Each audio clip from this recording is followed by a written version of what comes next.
Jadian sampai sekarang. Saya tugas di Mekah 2010, menerima jemaah haji yang pertama. Begitu datang sholat, Masya Allah, isyanya sholat di situ, Allahu Akbar. Imamnya disirkan, Alhamdulillahi Rabbil Alamin. Imamnya Muhammadiyah sendiri. Masya Allah.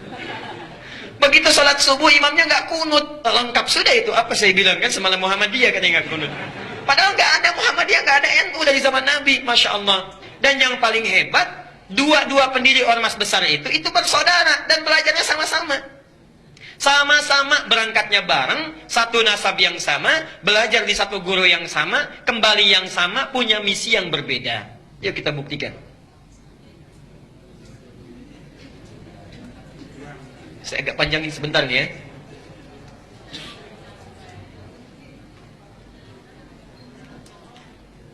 Satu, namanya Kiai Haji Muhammad Hashim Al-Ash'ari. Muhammad Hashim Al-Ash'ari. Kemudian nanti mendirikan Nahdlatul Ulama tanggal 31 Januari tahun 1926. Kedua, siapa namanya? Kiai Haji Ahmad Dahlan. Sebetulnya bukan nama asli, nama aslinya Muhammad Darwish. Muhammad Darwish. Cuma nanti saat pergi ke Mekah, keduanya ini oleh gurunya Muhammad Darwish diganti nama menjadi Ahmad Dahlan. Ahmad Dahlan mendirikan Muhammadiyah tanggal 18 November tahun 1912. Nah, pertama, dua-duanya ini bersaudara. Bersaudara, ketemu nasabnya di saudara jauhnya. Muhammad Hashim Al-Ash'ari bin Abdul Wahid. Bin Abdul Wahid, bin Abdul Halim. Abdul Halim nama aslinya Pangeran Bernawa, Pangeran Benawa. Bin Abdurrahman, Abdurrahman nama aslinya Sultan Hadiwijaya, dikenal dengan Joko Tingkir. Bin Abdul Fattah, bin Abdul Aziz, bin Abdullah, bin Maulana Ishaq. Siapa Maulana Ishaq itu? Bapaknya Raden Ainul Yakin yang dikenal dengan Sunan Giri. Bertemulah nasabnya di Maulana Ishaq. Maulana Ishaq. Nanti kita jelaskan siapa Maulana Ishaq ini. Kiai Haji Ahmad Dahlan, ini nasabnya nyambung ke sini Maulana Ishaq. Kiai Haji Ahmad Dahlan bin Kiai Haji Abu Bakar, bin Kiai Haji Ilyas, bin Kiai Sulaiman, bin Kiai Murtada, bin Demang Jurang Juru Kapindo, bin Demang Jurang Juru Sapisan, bin Kiai Gerbek, bin Maulana Ishaq. Maulana Ishaq. Bertemu di sini. Ya.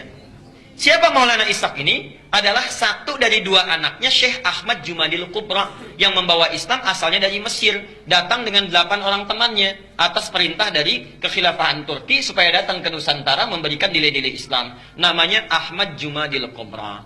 Punya 2 orang anak, satu Maulana Ishaq, yang kedua Syarif Abdullah. Syarif Abdullah. Maulana Ishaq ini nanti yang akan melahirkan 2 keturunan ini. Syarif Abdullah ini tinggalnya di Mesir, tidak ikut ke Nusantara. Tapi nanti pada tahun sekitaran awal abad ke-15 akan bertemu dengan seorang perempuan luar biasa yang sudah masuk Islam, anaknya Prabu Siliwangi. Prabu Siliwangi itu siapa? Nama aslinya Pamenah Rasa. Pamenah Rasa punya kekuasaan yang luar biasa, ya, luas. Ya. Kalau dari Cirebon batas Jawa Tengah sampai dengan ke ujung wilayah Banten, ibu kotanya di Bogor.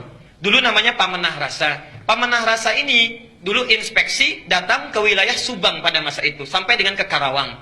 Di Karawang itulah bertemu dengan seorang perempuan yang bersih luar biasa, cantik, taat, sedang baca Quran. Muridnya Syekh Hasanuddin. Syekh Hasanuddin itu karena dulu menimba ilmu Qurannya di Mekah, dikenal dengan Ummul Qura, maka disebut dengan Syekh Qura. Syekh Qura. Siapa perempuan ini? Namanya Nyai Subang Larang. Nyai Subang Larang. Jatuh cinta dengan Nyai Subang Larang, menikahlah dengan beliau ini. Setelah menikah, pada tahun 1423, memiliki keturunan pertama laki-laki, diberi nama dengan Walang Sungsang. Walang Sungsang. 1426 punya anak yang kedua, perempuan, diberi nama Nyai Rara Santang. Rara Santang. 1427 lahir anak yang ketiga, diberi nama dengan Raja Sengara. Raja Sengara. Nah, kakak ini, 2 kakaknya, Walang Sungsang dengan Rara Santang, kemudian muncul satu masa ingin berhaji. Datanglah ke kota Mekah. Ya. Kemudian mereka datang ke Mekah setelah menunaikan ibadah haji, berganti nama. Ini Walang Sungsang menjadi Ki Abdullah Iman. Kan yang ini ya, Abdullah Iman namanya. Gelarnya Ki Samadullah. Gelarnya Ki Samadullah, Kiai Samadullah. Samadullah. Ini Rara Santang berganti nama menjadi Syarifah Mudaim. Syarifah Mudaim. Saat akan pulang di jalan bertemu dengan Syarif Abdullah. Syarif Abdullah langsung meminang Syarifah Mudaim untuk dijadikan istrinya. Menikahlah kedua orang ini, lantas berangkat ke Mesir. Di Mesir kemudian mereka menyatu, bersama-sama berumah tangga, melahirkan seorang anak namanya Syarif Hidayatullah.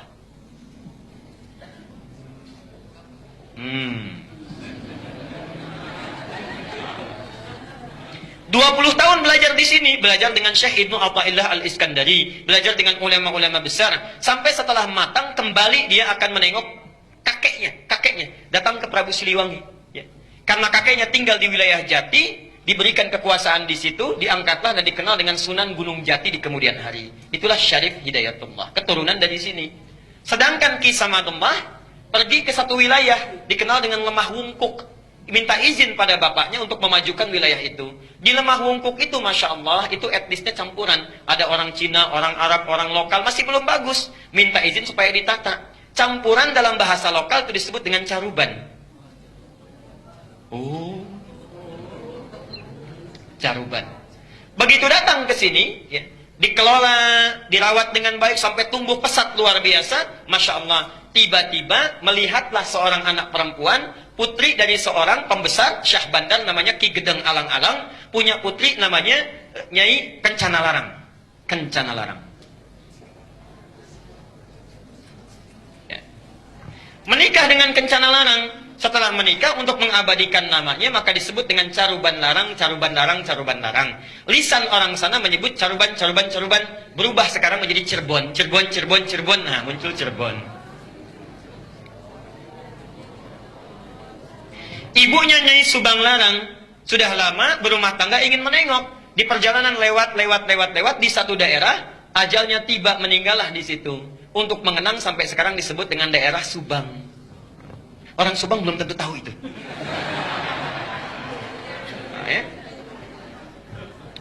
Nah, terus apa cukup? Jadi muncul Cirebon. Nah, karena Cirebon sudah maju, maka kemudian diangkatlah, diberi gelar oleh Prabu Siliwangi, diberi gelar namanya Mangkubumi. Ya, Mangkubumi. Ini pertama gelar ini. Mangkubumi itu artinya khalifah fil ard. Al-Baqarah ayat ke-30. Wa idz qala rabbuka lil malaikati inni ja'ilun fil ardi khalifah. Fil ardi itu bumi. Khalifah, mangku, yang merawat, memangku bumi. Jadi gelar mangku bumi itu sama dengan khalifah. Jadi salah total kalau mengganti gelar khalifah menjadi mangku bumi. Sami mawon. Khalifah itu ya mangku bumi. Itulah pertama kali gelarnya diberikan. Nah, yang ingin saya sampaikan, itu satu keturunan yang sama dari Ahmad Jumadil Kubra, punya anak itu. Kisah ini bukan fiktif, bisa dibaca. Yang paling bagus, judulnya Api Sejarah. Ada 2 jilid, karya sejarawan muslim namanya Ahmad Mansur Suryanegara. Ahmad Mansur Suryanegara yang dari Bandung. Jilid yang pertama warnanya hitam, halaman 148. Itu dimulai di situ kisahnya. Yang punya bukunya silahkan. Nah, apa hubungannya dengan yang paling atas? Kiai Haji Ahmad Dahlan, Kiai Haji Muhammad Hashim Asy'ari, itu berangkatnya bareng, satu keturunan, berangkat bareng. Di Mekah itu berguru pada seorang ulama besar, alim luar biasa dari Minangkabau, namanya Syekh Ahmad Khatib Al-Minangkabawi. Syekh Ahmad Khatib Al-Minangkabawi. Ada juga yang menyebutkan riwayat dari Sambas, Syekh Ahmad Khatib As-Sambasi. Belajar dari situ, setelah selesai, dua-duanya punya keunikan. Kiai Haji Ahmad Dahlan itu senang sekali praktek. Ya, tidak terlalu banyak teoritis. Langsung praktek. Begitu pulang ke Nusantara, langsung mempraktekkan ajaran-ajarannya, membuat persyarikatan, kemudian persyarikatan Muhammadiyah. Muhammad itu nama Nabi, Yah itu nisbah, mengikuti. Jadi ingin memperbaiki keadaan seperti sesuai dengan Nabi. Bikin rumah sakit, bikin sekolah, dan sebagainya. Praktek dakwah. Kiai Haji Hashim Asy'ari, Muhammad Hashim Al-Asy'ari, Masya Allah, beliau itu senang nulis kitab. Beda dengan Ahmad Dahlan. Menulis kitab sampai ada 19 karya beliau dihimpun di satu kitab besar. 19 kitab.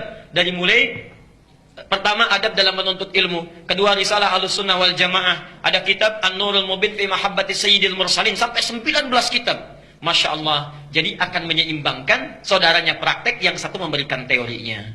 Itu asalnya. Dan kalau Anda baca buku aslinya, kitabnya, Masya Allah, itu sama persis, gak ada bedanya. Gak ada bedanya. Aliran-aliran menyimpang yang ditanya jawab disebutkan sama sekali. Misal, Risalah Ahlussunnah wal Jamaah buka halaman ke-9. Faslu awal zuhuril bid'ah fi ardi Jawa wal mubtadi'ina fiha. Pasal menerangkan tentang awal munculnya bid'ah di tanah Jawa dan siapa tokoh-tokohnya. Bid'ah yang dimaksudkan bukan fikih tapi akidah. Tapi akidah. Halaman ke-10 paragraf yang kedua, baris 1 sampai dengan baris yang keempat. Silahkan lihat. Wa minhum rafidhiyuna. Di antara aliran bid'ah itu adalah Syiah Rafidah. Syiah. Ya.